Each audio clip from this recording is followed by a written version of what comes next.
When I lived abroad, I had all this freedom. I could do whatever I wanted. And, I got in, a lot of trouble there. The only ways that I saw out were either continue, die that way, or, take my own life. That were the only two options that I saw. I came down to Florida about 5 years ago because I was forced. I was kicked out, and I had nowhere else to go.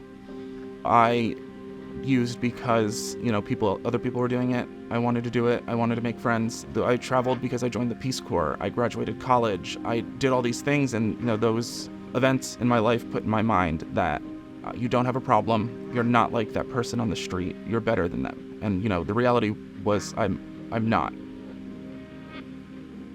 I started going to treatment and then halfways, and then treatment and then halfways.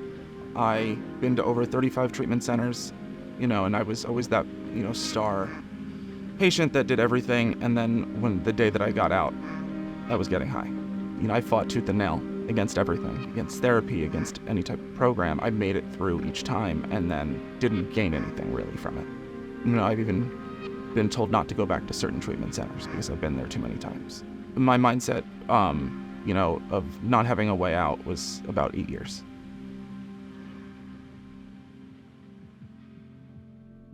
At Flyland, I met people who had been through this as many times as I had. My biggest fear coming back over and over and over again, and especially to the same centers, to the same meetings, to the same everything, was, the shame and the embarrassment of coming back and not having got it. What got me over that fear was seeing the people that did recover, especially techs in treatment, who, would tell me their story, and it would be very similar. It's just kind of a fear that I had to push throughout the entire, treatment journey, from detox to outpatient. There are people there to help you push through that fear.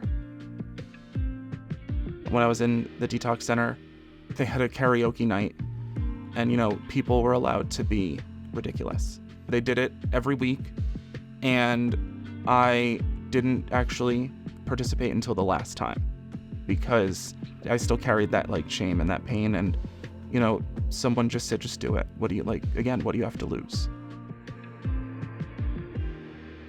I realized recovery isn't just doing it because I think I have to. It's doing it because I learned to want to. This is the longest I've been sober, at 16 months. Started helping people immediately. That to me is now, my primary job. My job is to share, the message that I got and use my own story to uplift people and help people. I, travel for 12-step conferences, and it is an incredible experience to be a part of something so big and realize that, we are everywhere, and, we can recover everywhere too. My community, my fellowship is the biggest part of my recovery. They are the ones who, keep me grounded. I talk to them all the time. For years and years and years, my phone would never ring. Now, people call me all the time to ask what I'm doing, to ask me to come over, to do this, to do that. When I realized what was happening, it was an incredible experience to know that people, trust me now. I didn't think it was possible for me, but, anything was better than the way I was living. And, I have met a lot of people who have, thought the same thing. My life is absolutely incredible now. Honestly, they always say, it's a life beyond your wildest dreams.